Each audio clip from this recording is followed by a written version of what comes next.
এই ক্ষেত্রে কোন কোন জায়গায় আমরা সংস্কার করতে পারি তা নিয়ে আলোচনা হতে পারে। বরঞ্চ এই ক্ষেত্রে সরকার এবং জনগণের আর্থিক সাশ্রয় হবে বলেই আমরা মনে করছি। উপরন্তু সেই দিকে বিবেচনা না করে আমরা লক্ষ্য করছি স্বাস্থ্য সংস্কার কমিশন এবং জনপ্রশাসন কমিশন স্বাস্থ্য খাতকে উল্টো ক্যাডার হতে নন ক্যাডার খাতে ছেড়ে দেওয়ার চেষ্টা করছে। ক্যাডার সার্ভিসে থাকার ফলে সুপ্রিয়র সার্ভিসগুলোর মাধ্যমে আমাদের মন্ত্রণালয় যাওয়ার যে সুযোগ ছিল সেই রাস্তা বন্ধ করার চেষ্টা চলছে বলে আমরা মনে করছি। যার ফলে স্বাস্থ্য ক্যাডার বান্ধব মন্ত্রণালয় যেমন গঠন করা অসম্ভব, তেমনি সরকার এবং জনগণের ব্যয় বৃদ্ধি পাবে বলে আমরা ধারণা করছি। যেখানে বর্তমান যে বেতন স্কুল আছে, এই বেতন স্কুলে রেখে এই স্বাস্থ্য ব্যবস্থা সুন্দরভাবে ঢেলে সাজানো সম্ভব। সেখানে বাড়তি বেতনের আশা দিয়ে ভাতা প্রদানের প্রলোভন দেখিয়ে ক্যাডার সার্ভিস থেকে বের করা দেওয়ার যে প্রস্তাব তারা করছেন তা কখনই গ্রহণযোগ্য নয়। যদি সত্যি এ ধরনের প্রস্তাবনা গ্রহণ করা হয়, এতে বর্তমান স্বাস্থ্য খাতে যে অরাজকতা বিরাজ করছে তা আরো ব্যাপক আকার ধারণ করবে এবং সাথে সাথে জনগণের চিকিৎসা খাতের ব্যয় কয়েক গুণ বেড়ে যাবে বলে আমরা মনে করছি।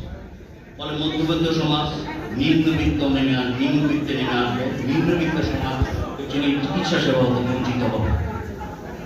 বরঞ্চ স্বাস্থ্য ব্যবস্থা উন্নতি করবে কিভাবে সরকারি স্বাস্থ্য ব্যবস্থাকে উপযোগী করা যায় এবং বেসরকারি খাতকে ঢেলে সাজিয়ে জনগণের চিকিৎসা ব্যয়কে কিভাবে শূন্যের কোঠা নামিয়ে আনা যায় সেই বিষয়ে আলোচনা হতে পারে।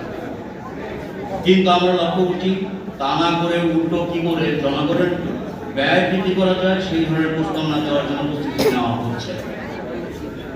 আমরা আপনাদের আরো অবগত করতে চাই, স্বাস্থ্য সংস্কার কমিশনের সাথে বারে বসার জন্য চিঠি দিয়েও এ পর্যন্ত কোনো ধরনের সদুত্তর পাইনি আমরা। বরং তারা সুকৌশলে আমাদেরকে এড়িয়ে চলেছেন এবং আমাদেরকে এড়িয়ে চলেছেন বলে আমাদের মনে হয়েছে এ পর্যন্ত।